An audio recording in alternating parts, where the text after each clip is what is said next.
आकाशी चंद्र चांदण्या तोडून मी का आणल्या, मनाचा पाळणा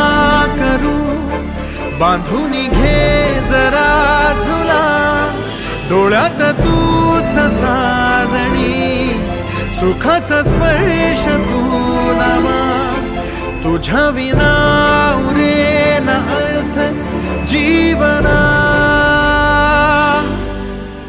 उजळे तुझ्या हसूने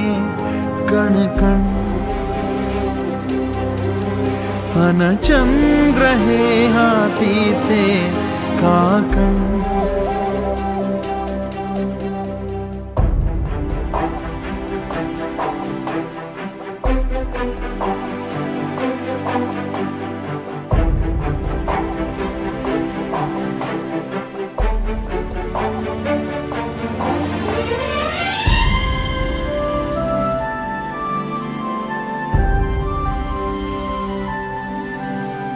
भेटीला